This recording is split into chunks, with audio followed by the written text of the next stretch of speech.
जय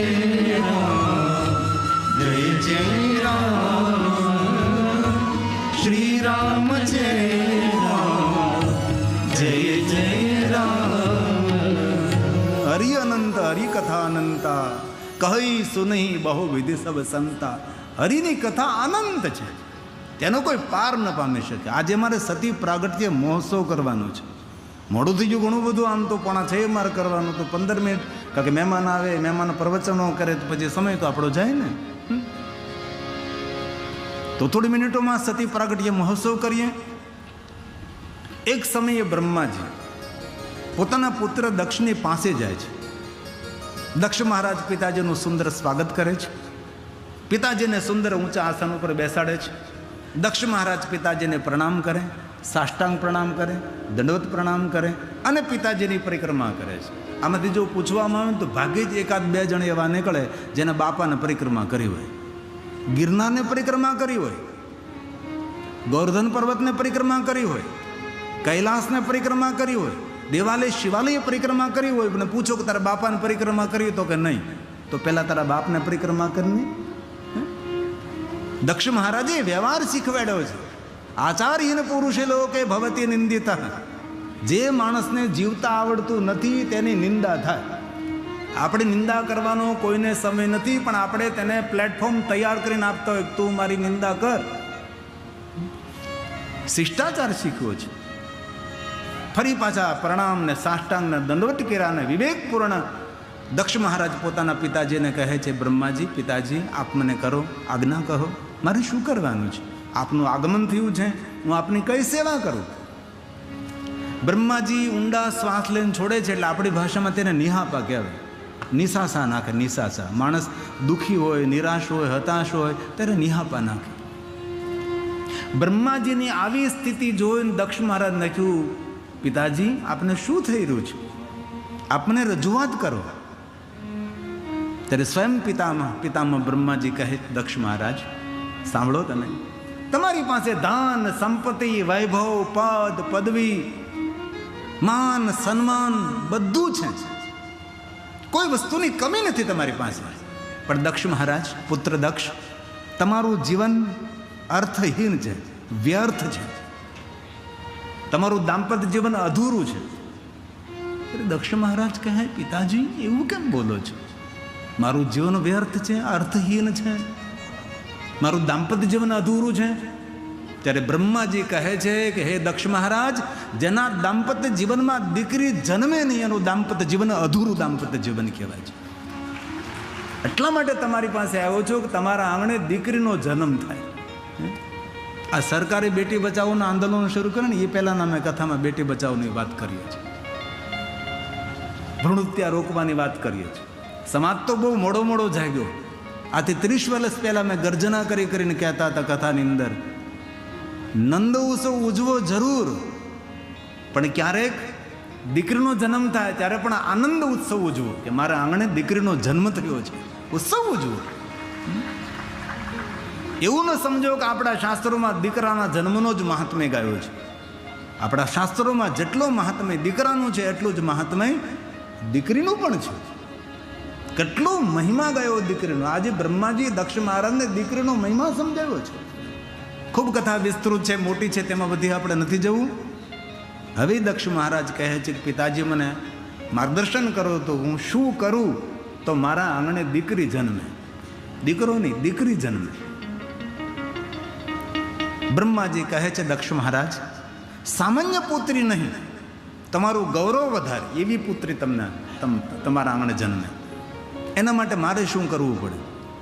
બ્રહ્માજીએ કહ્યું, દક્ષ મહારાજ એના માટે તમારે આદ્યશક્તિ ભવાનીનું આરાધન કરવું પડે। બ્રહ્માજીએ સુંદર માર્ગદર્શન આપ્યું છે। દક્ષ મહારાજ પુત્રી પ્રાપ્તિ માટે તપ કરવા માટે તૈયાર થાય છે। વીરણીની પાસે જાય છે અને વીરણીને કહે છે કે હું જંગલમાં તપ કરવા માટે જાઉં છું। વીરણી કહે છે, તપ કરવાનો કોઈ હેતુ? ત્યારે દક્ષ મહારાજ વીરણીને કહે છે કે પિતા બ્રહ્માજીએ કહ્યું છે પુત્રી પ્રાપ્તિ માટે હું તપ કરવા જાઉં છું। વીરણી ખૂબ પ્રશંસા કરવા લાગ્યા છે, દક્ષ મહારાજ ઘણા સમયથી મારા મનમાં, મારા ચેતમાં, મારા મુખમાં વાત રમતી હતી કે મારા આંગણે દીકરી જન્મે, મારા આંગણે દીકરી જન્મે, હું ઝંખના કરતી હતી ને મારા હૃદયની વાત તમે સમજી લીધી. વીરણી ખૂબ માન સન્માન કરે છે. નગરના ડાયા માણસોને, સજ્જન માણસોને ખબર પડી કે પ્રજેશ નગરનો રાજા દક્ષ પુત્રી માટે તપ કરવા જાય છે. નગરના સારા માણસો, સજ્જન માણસો, પવિત્ર માણસો, વિચાર ક્રાંતિ ધરાવતા માણસો દક્ષ મહારાજને મળવા માટે આવે છે અને કહે છે, દક્ષ મહારાજ, અમે સાંભળ્યું છે કે તમે પુત્રી પ્રાપ્તિ માટે તપ કરવા જઈ રહ્યા છો. દક્ષ મહારાજે કહ્યું, હા, પિતા બ્રહ્માજીએ કહ્યું છે. નગરના સારા માણસોએ વિચારને વધાર્યો છે. દક્ષ મહારાજનો આદર કર્યો, દક્ષ મહારાજનું સન્માન કર્યો. સારો વિચાર વધાવો અને સન્માનિત અને સમાજમાં વહેતો કરવો એ પણ એક સમાજની સેવા છે. મુહૂર મુહૂર ગામના લોકોએ ખૂબ પ્રશંસા કરી. મુહૂર મુહૂર એટલે એકબીજા મળે ત્યારે એકબીજા વાતો કરે કે દક્ષ મહારાજ કેટલું સુંદર કાર્ય કરી રહ્યા છે, કે આજે દીકરી માટે તપ કરવા જઈ રહ્યા છે. અને પ્રજેશ માલિક દક્ષ ઘનઘોર જંગલમાં માતા જગદંબાનું આરાધન કરવા જાય છે અને માતાની ખૂબ મોટી સ્તુતિ કરે છે. એટલી બધી સ્તુતિ આપણે મોટી નહીં કરીએ. માતા જગદંબાની સ્તુતિ છે. દક્ષ મહારાજે મા જગદંબાનું આરાધન કર્યું છે. એક શ્લોક તેમાંથી બોલું છું, જે માતા જગદંબાની વંદના છે.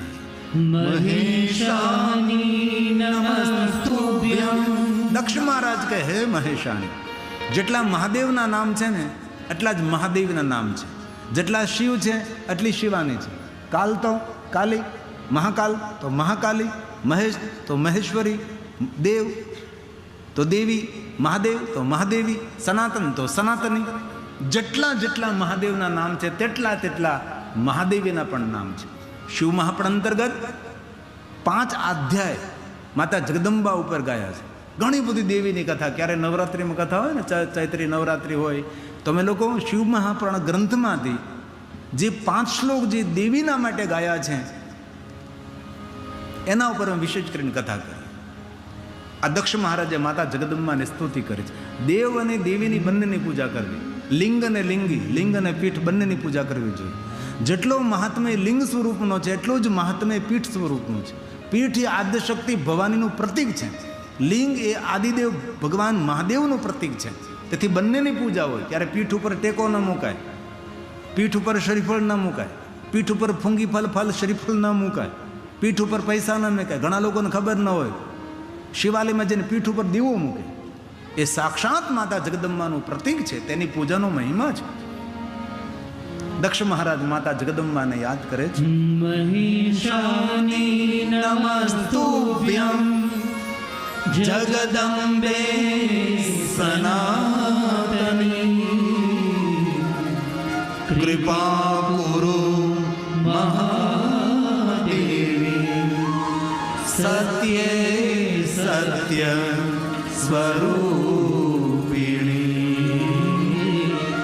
સત્યે સત્ય સ્વરૂપિણી.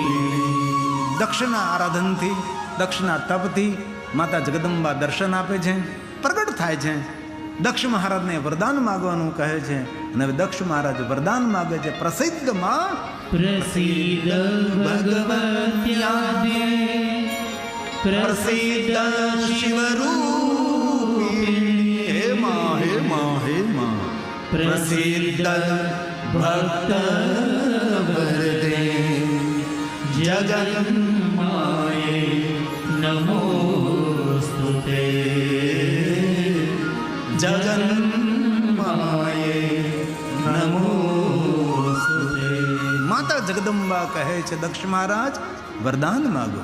દક્ષ મહારાજ હાથ જોડીને કહે છે, માં, ધરાને ધન્ય કરો માં, મારું દાંપત્ય જીવન પૂર્ણ કરો માં, મારા દાંપત્ય જીવનને પાવન કરો માં, મારા આંગણે દીકરી બનીને પધારો માં, અને જગતને દર્શનનો લાભ આપો માં. હવે ધ્યાન દેજો. માતા જગદંબા કહે છે, દક્ષ મહારાજ, આપના પુત્રી બનીને સુંદર વિચરણ કરીશું, સુંદર અદ્ભુત લીલા કરીશું. પણ સાંભળો, જ્યાં સુધી તમારી નમ્રતા છે, વિનમ્રતા છે, સૌનું માન કરશો, સૌનું સન્માન કરશો, ત્યાં સુધી હું હંમેશા વિચરણ કરતી રહીશ, જગતનું હિત અને કલ્યાણ કરતી રહીશ. પણ જ્યારે તમે અભિમાની, અહંકારી, અક્કડતા, સૌનો અનાદર કરશો, અપમાન કરશો, એ સમયે મારી લીલાને હું પૂર્ણ કરીશ.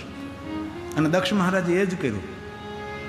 જગદંબા આદિશક્તિ ભવાની દક્ષની પુત્રી તરીકે પ્રગટ થયા, સતી તરીકે તો જ્યાં સુધી દક્ષ મહારાજ નમ્ર વિનમ્ર શાંત રહ્યા, સૌનું સન્માન આદર કરતા રહ્યા, ત્યાં સુધી હંમેશા સતી અદ્ભુત લીલા કરતી રહી. પણ જ્યારે આ દક્ષ મહારાજ અભિમાની, અક્કડ અને બીજાનો અનાદર થઈ પણ સ્વયં શિવજીનો અનાદર કરવા લાગ્યા, મહાદેવનો અનાદર કરવા લાગ્યા, તો સતીએ પોતાની લીલાને સમાપ્ત કરી છે. તેથી આપણા જીવનમાં પણ સામર્થ્ય મળ્યું હોય, એ સામર્થ્ય ક્યાં સુધી રહે? જ્યાં સુધી સરળતા હોય, નમ્રતા હોય, વિનમ્રતા હોય, આપણામાં વિવેક હોય, સમર્પણ ભાવ હોય, સારું કરવાનો ભાવ હોય, લોકહિત લોક કલ્યાણ કરવાનો ભાવ હોય, લોકાનામ હિત કામયા, એવો જ્યાં સુધી ભાવ આપણામાં રહે ત્યાં સુધી આપણા સામ્રાજ્યને કોઈ કોઈ કોઈ હલાવી પણ ન શકે, કોઈ ટચમચ ન કરી શકે. પણ જ્યારે આપણું અહંકાર, અભિમાન, અક્કડતા, એ સમયે આપણું સામ્રાજ્ય ધીમે ધીમે અસ્ત થવા લાગે છે. દક્ષ, અવસર આવતા તમારા આંગણે તમારા પુત્રી તરીકે હું પ્રગટ થઈશ. તપ પૂર્ણ કરી દક્ષ મહારાજ પ્રજેશ નગરમાં આવે છે, વીરણીને વાત કરે છે, વીરણી પ્રસન્નતા વ્યક્ત કરે છે, અને સૌને ખબર પડે, સૌ પોતાના નગરમાં આંગણામાં રંગોળી પૂરવા લાગે, પોતાના ઘર અને મહેલોને સુંદર રીતે શણગારવા લાગે. સાધુ સંત ઋષિ મુનિ સૌ પોતાના આશ્રમો સાધના છોડી દક્ષના આંગણે આવે. શા માટે? સ્વયં જગદંબા દક્ષના આંગણે પુત્રી તરીકે પ્રગટ થવાના છે.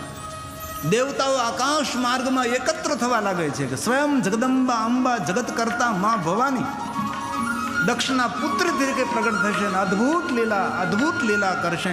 આપણે સૌ તેનું દર્શન કરવા માટે જઈએ. નગરમાં સજ્જન લોકો મુહુર વીરણીની પ્રશંસા કરવા લાગ્યા કે વીરણી કેટલી ભાગ્યવાન કે જેના કુખે જગદંબા જન્મ લે છે.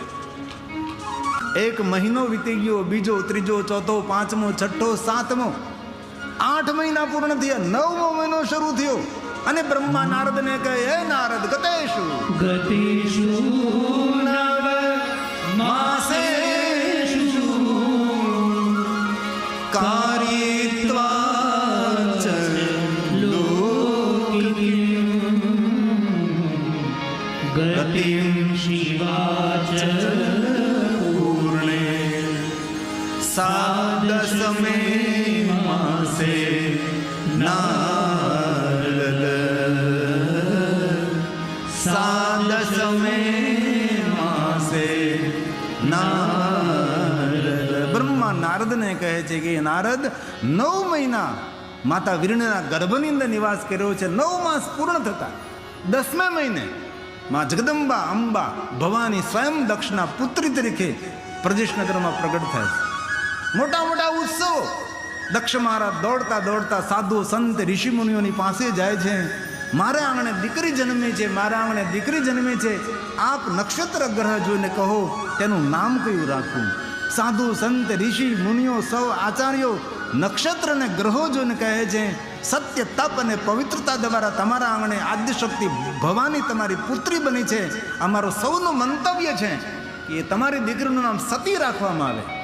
જ્યાં નામ સતી રાખ્યું છે, દેવતાઓએ અંતરિક્ષમાંથી જય જયકાર કર્યો છે, નગરવાસીઓએ જય જયકાર કર્યો છે, પૂરા નગરમાં જય જયકાર થવા લાગ્યો. જય હો, જય હો, જય હો, જય હો માતા ભવાની, જય હો, જય હો માતા ભવાની, મારે આંગણ પધારે માડી, મારે આંગણ પધારે માડી, જો દર્શન બડી હૈ મહેરબાની, જો દર્શન બડી હૈ મહેરબાની, ભર દો જોલી મેરી હૈ કાલી, ભર દો જોલી મેરી જય હો માતા ભવાની, જય હો, જય હો માતા ભવાની, મારે આંગણ પધારે માડી, મારે આંગણ પધારે માડી. થોડી મિનિટોમાં નવદુર્ગા આવશે. દરેક મારા ભાઈઓ બહેનો સૌને મારી પ્રાર્થના છે, કોઈ પોતાની જગ્યા ના છોડે, પોતાના સ્થાને બેઠા જ્યાં સુધી જગદંબા આવી જાય આપણને દર્શન થાય, આરતી કરીએ, જય જયકાર કરીએ, પ્રાર્થના સ્તુતિ કરીએ, ભગવાનને આગળ ક્ષમા યાચના કરીએ, ત્યાં સુધી કથા સ્થળ છોડવું નહીં. થોડી મિનિટોમાં જલ્દી આપણે બધું જ પૂર્ણ કરશું. તો નવદુર્ગા આવી રહી છે, સુંદર સુંદર બાલિકાઓ છે, આપણી બધી જ દીકરીઓ છે, માતાજીનું સ્વરૂપ લઈને આવી રહી છે. તો અહીંયા ભાવ છે और आदर के साथ माथे ओढ़ी है चुनर सुहानी, माथे ओढ़ी है चुनर सुहानी, सिंह पर बैठी माँ आई सवारी, सिंह पर बैठी माँ आई सवारी, संग लाई है, संग लाई है, संग लाई है नव दुर्गा माई, मारे आंगन पधारे मारी, मारे आंगन पधारे मारी, जय हो माता भवानी, जय हो माता भवानी, मारे आंगन पधारे मारी, मारे आंगन पधारे मारी. ये हालो नवरात्रि को याद करें. ગુજરાતની નવરાત્રિ જગ પ્રસિદ્ધ છે. હે મા બહુસર, હે અંબા, હે ભવાની, હે જગદંબા, હે મા ખોડિયાર, હે ઉમૈયા.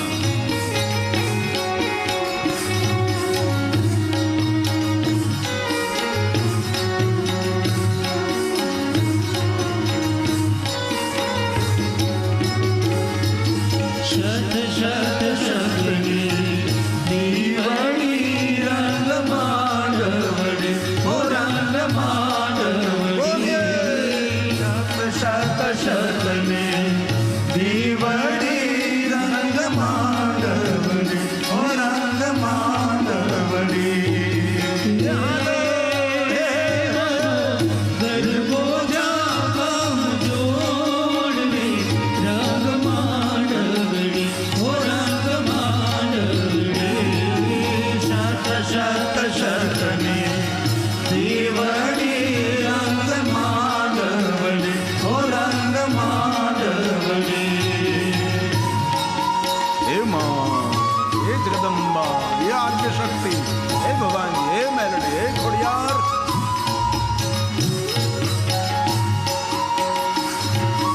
હે મા, હે મા, હે મા.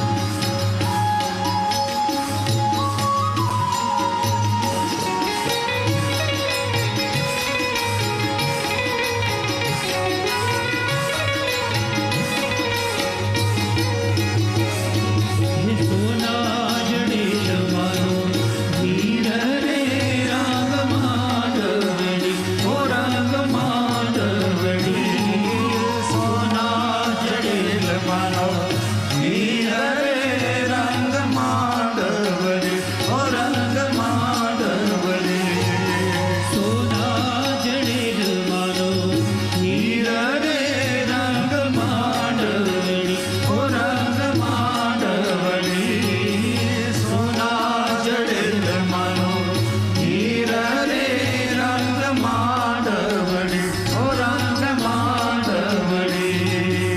હાલો, હે હે. मानो गर जटिल तन जड़े रे रंग मांडवड़ी, ओ रंग मांडवड़ी, शत शत शतनी दीवानी रंग मांडवड़ी, ओ रंग मांडवड़ी.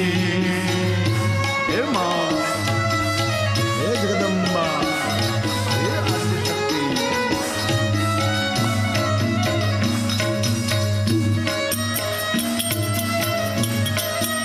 હે મા, હે મા.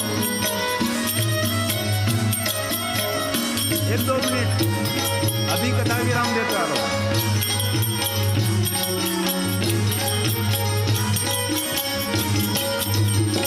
रूड़े गरबे रमे छे देवी अंबिका रे, रूड़े गरबे रमे छे देवी अंबिका रे, नितारी पड़े छे त्रण लोक मारे, नितारी पड़े छे त्रण लोक मारे, रूड़े गरबे रमे छे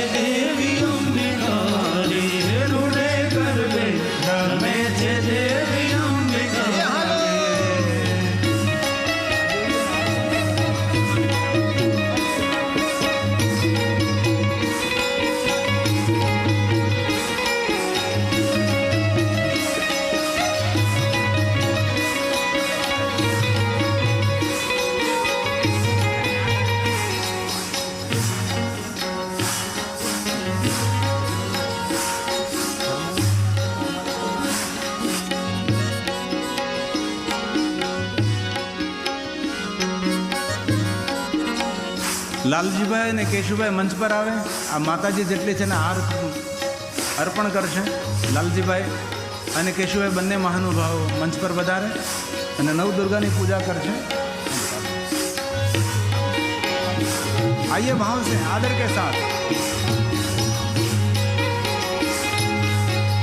उगामेडी लालजीभाई અને કેશુભાઈ. આકાશમાંથી સૂર્ય જોવા આવ્યા રે, આકાશમાંથી સૂર્ય જોવા આવ્યા રે, આકાશમાંથી સૂર્ય જોવા આવ્યા રે, આકાશમાંથી સૂર્ય જોવા આવ્યા રે, સાથે દેવી રનાવે લાવ્યા રે, સાથે દેવી રનાવે લાવ્યા રે, રૂડે ગરબે રમે છે દેવી અંબિકા રે, રૂડે ગરબે રમે છે દેવી અંબિકા રે.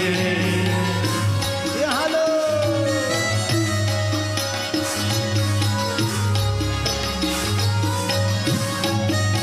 ચાલો.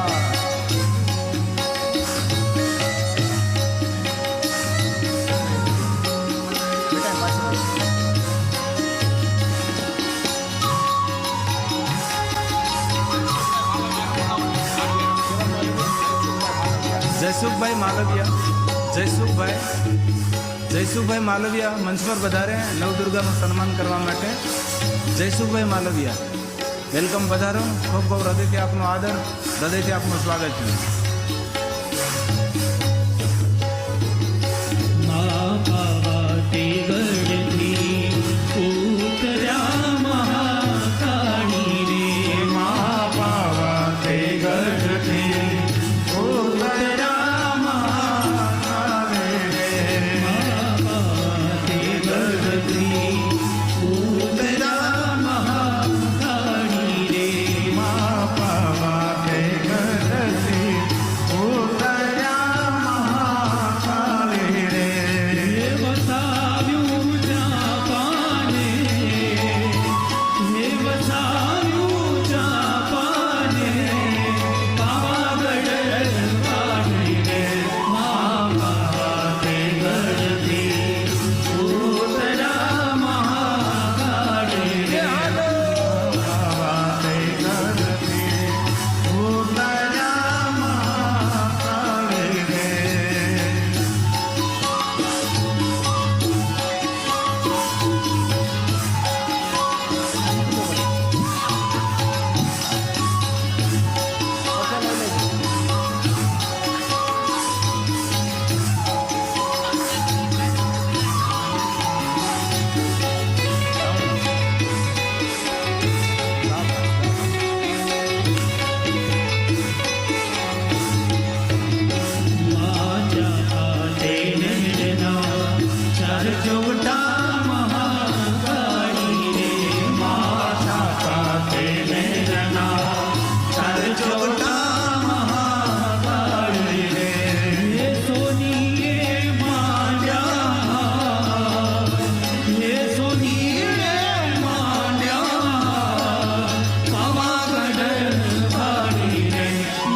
મહાકાળી રે.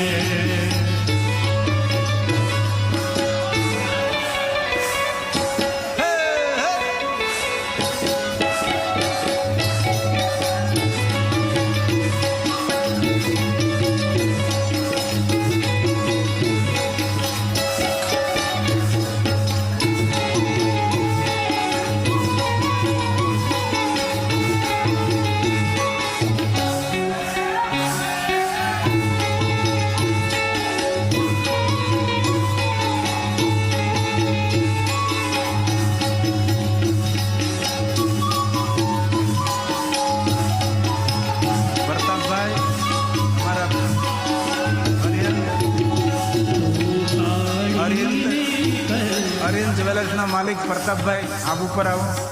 અમારા સાથે સંગાથી છે પ્રતાપભાઈ, અરિયન જ્વેલર્સના માલિક. आप मंच पर पधारो. आइए भाव से. ये हालो